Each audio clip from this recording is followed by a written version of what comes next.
Copyright disclaimer under Section 107 of the Copyright Act 1976. Allowance is made for fair use for purposes such as criticism, comment, news reporting, scholarship, and research. Fair use is a use permitted by copyright statute that might otherwise be infringing. Nonprofit, educational, or personal use tips the balance in favor of fair use. Thank you. Now enjoy the show. Hey, what's up, everybody? Thanks for tuning in to another episode of RAERAEs Review, where I'll be talking about Real Housewives of Salt Lake City, Season 5 reunion. This is part 1. I don't know how many parts they said. I don't recall.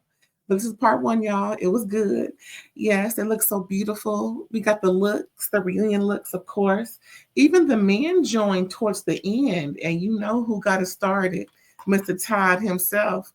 And listen, I know Todd is a hard pill to swallow, but he's the type of personality that this show needs, that all the husbands need. I'm just saying, every husband can't be a wuss, a pushover like Dr. Damon on Married to Medicine. You know what I'm saying?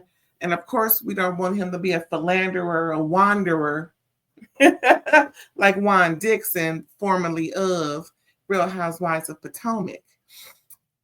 We certainly don't want him to be a kept man. We wanted him to be sort of like Boss Hogg a little bit, show a little authority, really knows how to reel them in, not like Todd Tucker, formerly of the Real Housewives of Atlanta. I'm just saying, ain't no shade.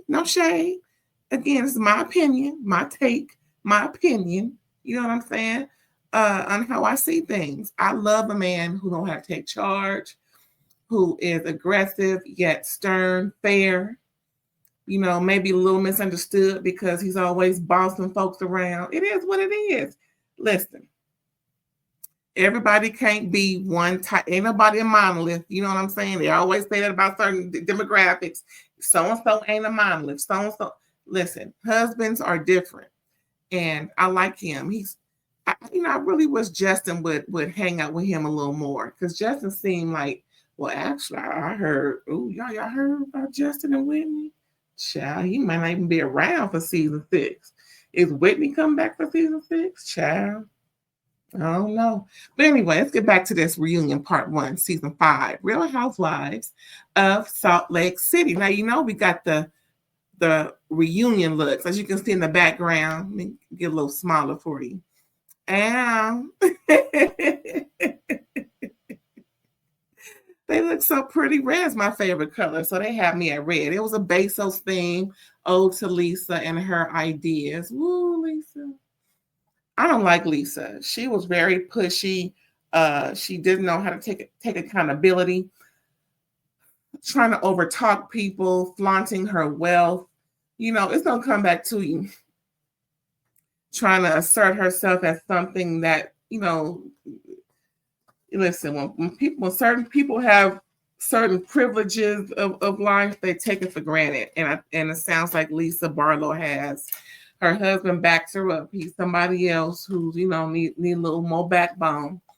You know what I'm saying? He tried he tried it with Todd, but Todd got him right together at the end. But we're going to see part 2, because I'm just jumping around. But anyway, part 2 is going to be good, because I think they're going to start with Todd getting Lisa and John together. But anyway, let's just start. I like to start in chronological order of the show, right? But first, we're going to get into the looks. Look at the ladies looking pretty. Let's do some individuals. That's my girl, Bronwyn. Go, girl. That's my girl. I like Bronwyn. I don't care what nobody say. She's misunderstood, and most misunderstood people are those whom are envied. Just saying. She looks really cute. I like the dress. I wouldn't wear it per se. Who knows? But I pretty much everything she's worn is cute to me, in my opinion. Then we got Angie K. I don't like her. It's just one part of this reunion. Look, I'm just telling you bits and pieces. I probably will repeat it. but she purposely waited to the reunion to say what she had to say on TV when she could have obviously said it prior to, and then possibly repeated it on the reunion. So she's always for show. I've been saying this since last year when she got that water dumped on her head by Jen a few years ago. I mean, you know, moving on. Brittany. Yeah, that's cute, kind of. I need to see a little more of it. You know, it's like another, I don't know, child. It probably would look better either all long or all of it short. But I like the shine and all that. That's cute. Mm-hmm. Lisa looking plain like she from Jersey. No shade to Jersey. Listen, I used to watch Jerseylicious. This ain't nothing got to do with Jersey. Even Real Housewives of the New Jersey can dress better than this. I don't understand who is dressing this woman. I mean, is she all about labels as long as it has an expensive luxury label on it, or is it? I mean, it look no shade, but look like she always wearing those $5 stress. Wait, five? How TS has to say $5 stretch pieces and got buku money. I mean, wear what you want, but to the reunion, you're supposed to, jazz it up. Girls feel like some you. Heather, that's cute. Prom dress. Now, see, I'm gonna say it. I'm probably gonna say it again. She, took medication to help her lose some pounds. No shade to that. Got her teeth, looked like she got her teeth worked on. I'm throwing shade because just the instrument she used to bring folks down and create confusion and chaos is the same reason why you talk the way you talk and your mouth looked like that. It looked like you got somebody else's mouth in your mouth. I have been thoroughly disappointed by Heather this season. I don't know if it does have anything to do with her weight loss and how more bold and more, I guess she's feeling more emboldened versus being more in the background. But actually, she's always been emboldened since season 1. I don't really agree with folks saying that her weight loss is contributing to her feeling emboldened to do and say.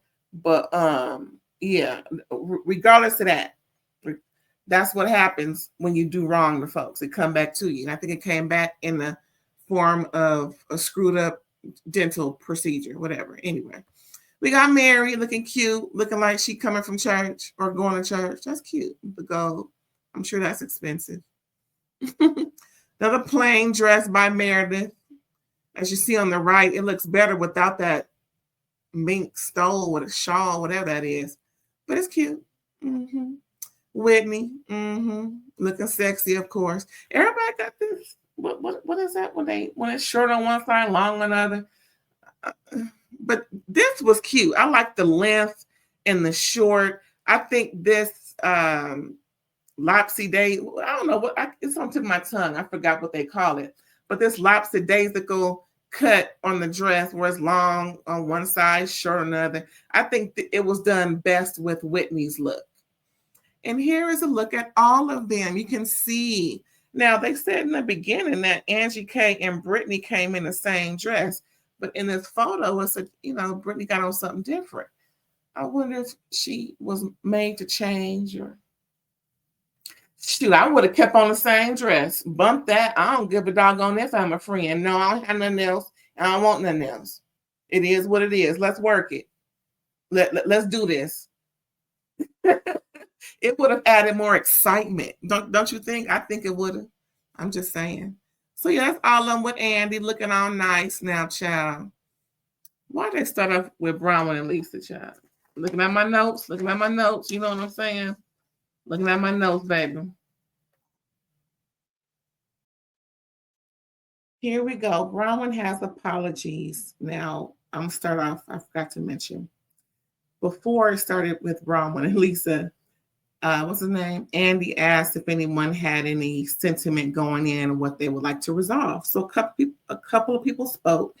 Bronwyn said she has apologies after watching the season and hopefully will receive apologies also.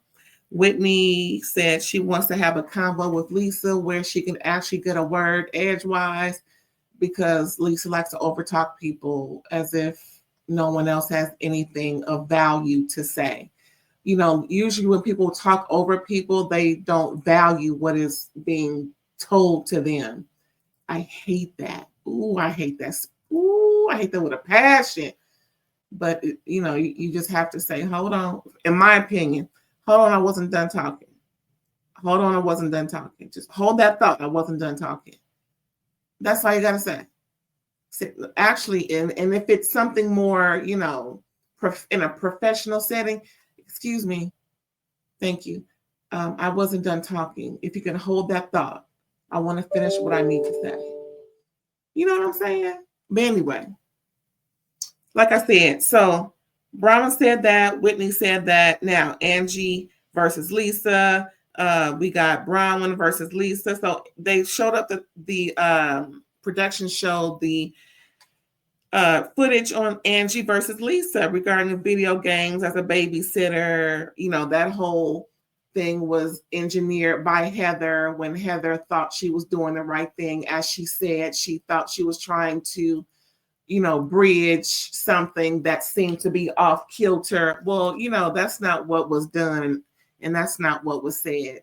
Heather, again, was saying it in relation to an adversarial moment.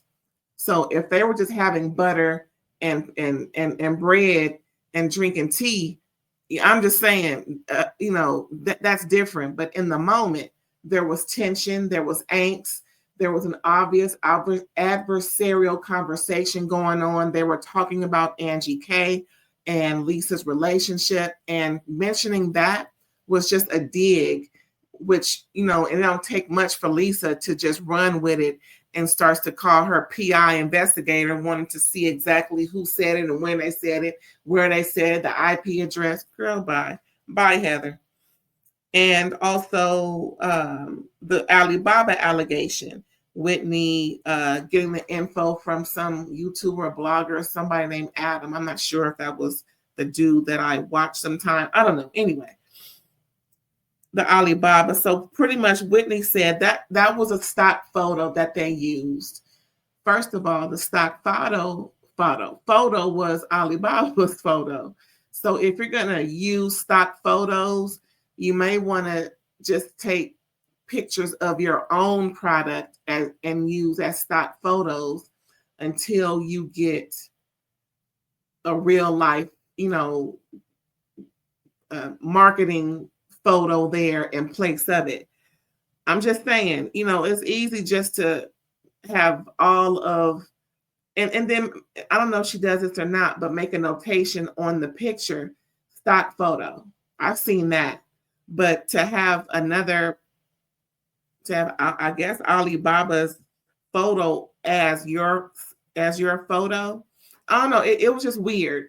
But how she described it was the stock photo is in place and as there as a placeholder until a model was ready. Like I said, you can just snap it as they come in and getting unwrapped, snap it and label it as such and put it up. Marketing photos coming soon, or just say stock photo. And once the real life photo was there, like I said, remove the stock photo.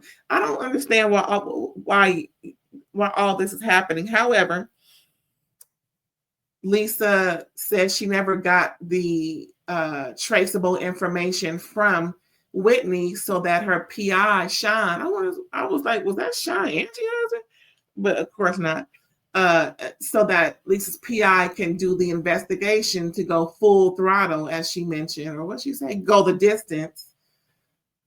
But Whitney said, you already have excuse me, you have the info. Your bestie has all that from so and so, but the bestie, who is Meredith, is not involved.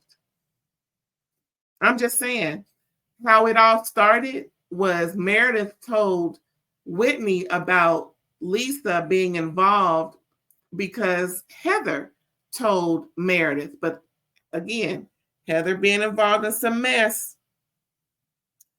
Then we have Bronwyn and Lisa. Heather says that, well, actually, both Heather and Bronwyn was trying to be loyal to Lisa, but Lisa's no one to be loyal to.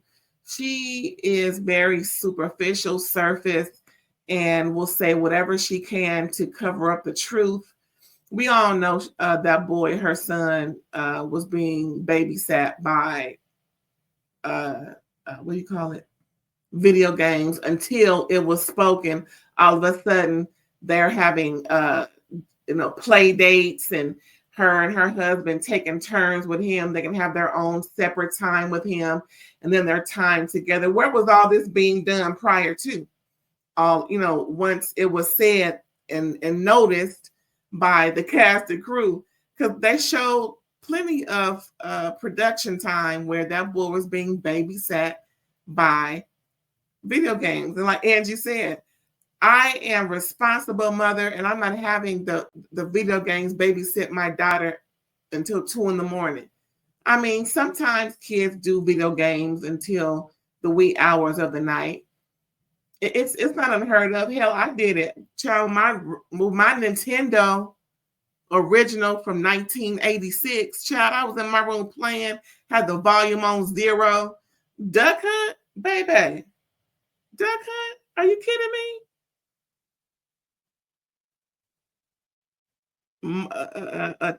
Mario?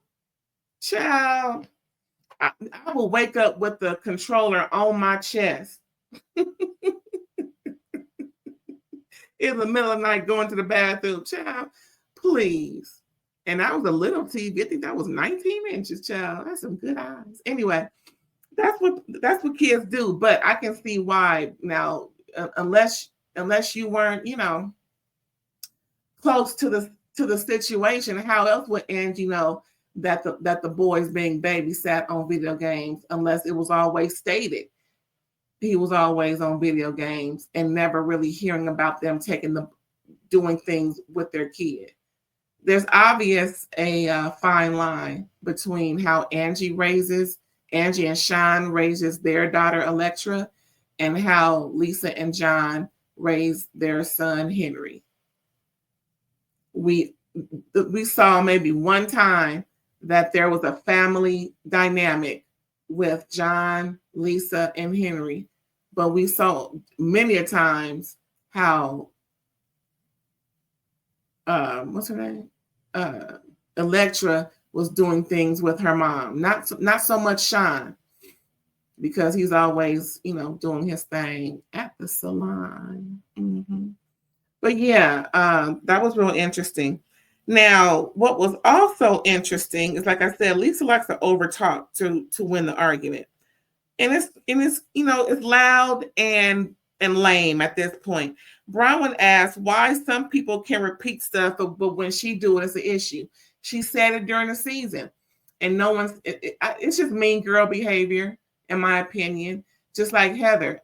Well, actually, Mary called her out, talking about she lying about this, lying about that, going around saying this, saying that, when of course she was, especially when it came to Bronwyn. Child, listen.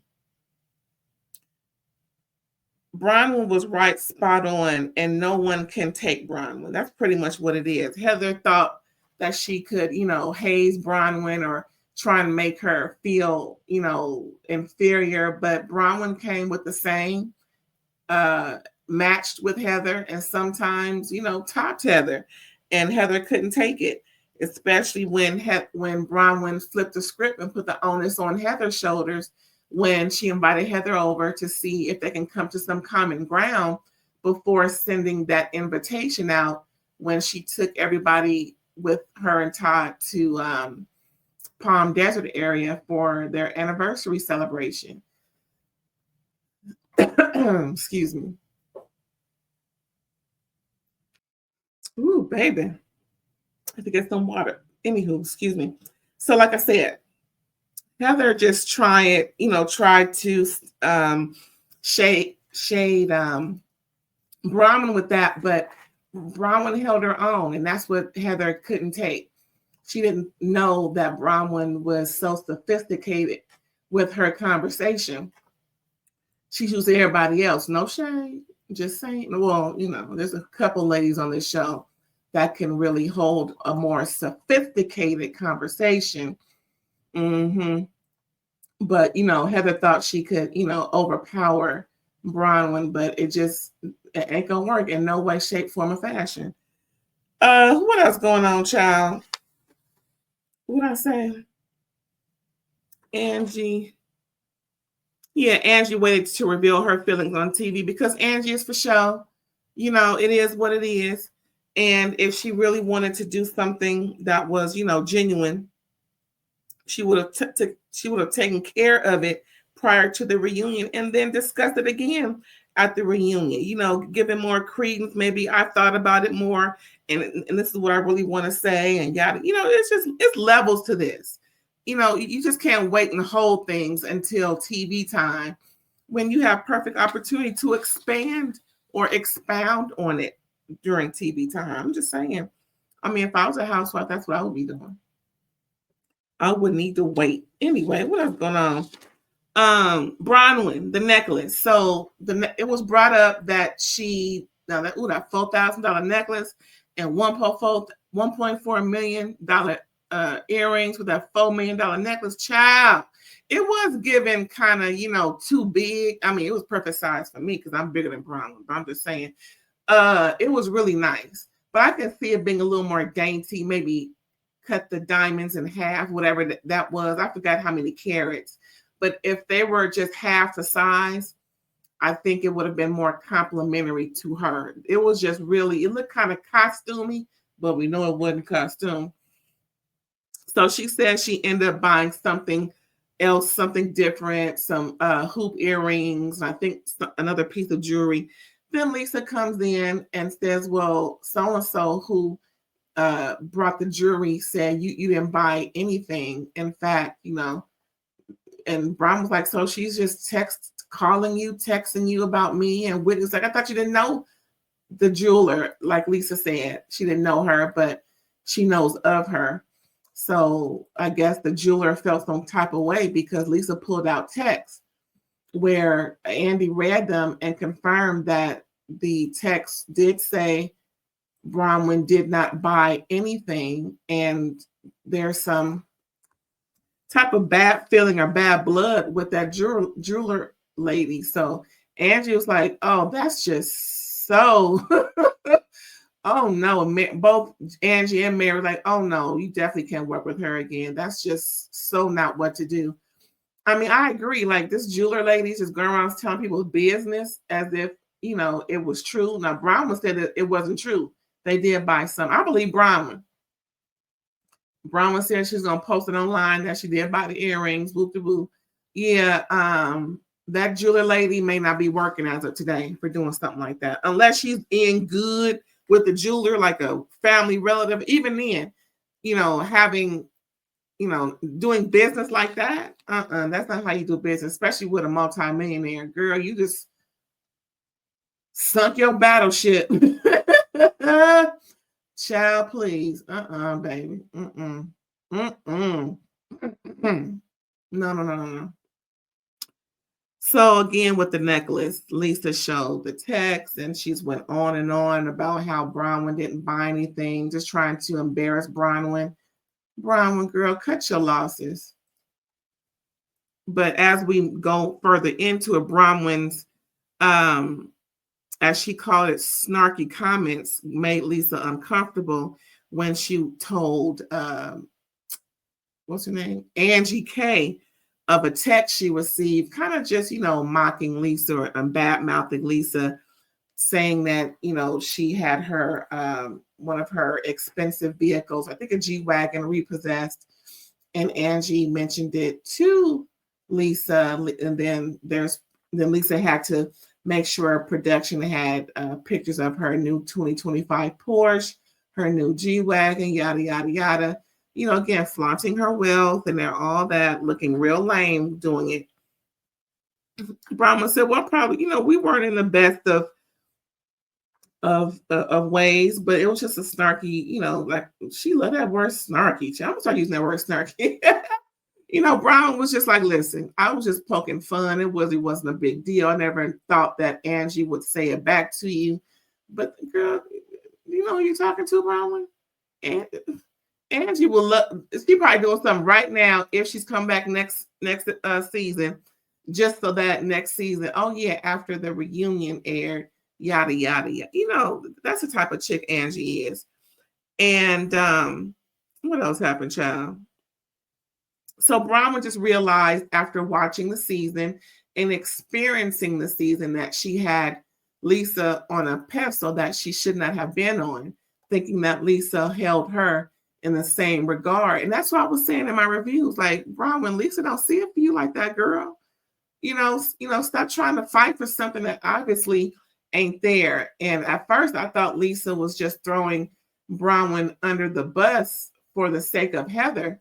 Maybe that's a part of it, but Lisa really doesn't like Bronwyn like that. Bronwyn thought she had a better friend than Lisa, but girl, that's her.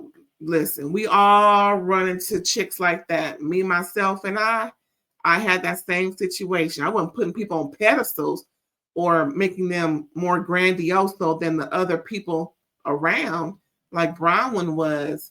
And that was a complaint Whitney had, and they kind of squashed that. But at the same time, if I'm holding you to a certain regard and you're, doing me dirty, I recognize that off rip. I ain't gotta wait 18 episodes. What the hell? Anyway, now we go into the private family issue where Bronwyn said her dad, she contacted the family first about her being pregnant at 19, and they didn't want nothing to do with her. And then her dad called them, and they never heard back from that boy's family. But they told Lisa, they thought, look, here go that thought thing. They thought that Bronwyn had a miscarriage, and they never looked back. That sounds like the most ridiculous.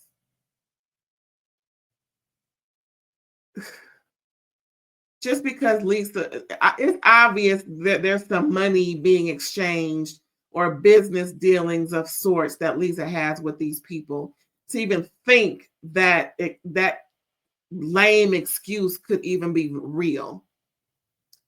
Why would they thought that Bronwyn had a miscarriage and there was nothing more to say about it? Considering they're all LD, I'm about to say LSD, child, Mormon folks, and they be talking. Like in 19 years, they never heard at all that Bronwyn had the baby. Girl, please. So pretty much Bronwyn is upset that Lisa would take their word over hers. Now, Lisa has known them longer, but I would, at least be sympathetic to Bronwyn and what she's saying. Not saying that Bronwyn is telling a story, but just accept that Bronwyn is correct. Like, why would she lie? Why would she hold? Obviously, the Gwen is here. The girl is 19, almost 20 years old, probably almost 21. Obviously, she didn't. So my question would be like, why would they thought that? But the whole issue that I'm saying this is because Lisa brought that on the show, which should not have been brought on the show. The whole issue of this was very tight-lipped in the family, and that's why Todd was upset. So pretty much the guys come in, and Todd's, they pretty much go, he goes in a little bit on Lisa, and then John said, watch your tone. And he was like, no, you watch your tone, and kind of end it. But before that, the whole issue of that was very private, and Bronwyn said Lisa knew, and how, it was kind of performative for Lisa to even, discuss at length on the Bravo after show, and it was hurtful. And Lisa just could not be accountable for doing anything wrong. She feels as though she didn't do anything wrong, so she wasn't going to be held accountable. She wasn't going to apologize. Even Meredith tried to help her and give her out. She ignored that. But the other issue I wanted to bring up was how Todd and Bronwyn's relationship, and then we're going to end it there, right? It was, even I said, oh, Todd is a little, stuffle up, I guess. That's a little disrespectful. So they both recognized that they both had some, miscommunication, mishaps on camera, and they both agreed that, they were wrong and how they're working on being better towards each other. Because it was an issue. He did come off as, and he admitted it, he came off too strong, too demanding, and it was embarrassing as far as I'm concerned how he made her look. But I'm glad that he owned it, Lisa Barlow. That's how you own accountability. You actually sound sincere. He may just be bluffing and fluffing. However, he made it feel, he made everybody comfortable. And with how he said it, the delivery, I believe him. Again, I was like, oh, he a little firecracker, ain't he? But like she said some things too, that was, but like they said, they worked it out and it's all to the GOOD. Yes, Real Housewives of Salt Lake City reunion, season 5, episode part 1. Actually, no episode, child. That was it. We're going to come back next week. But before that, there's some more shows coming through. Don't forget to come back. Please like, comment, subscribe, and share. And I'll catch you next time. Bye.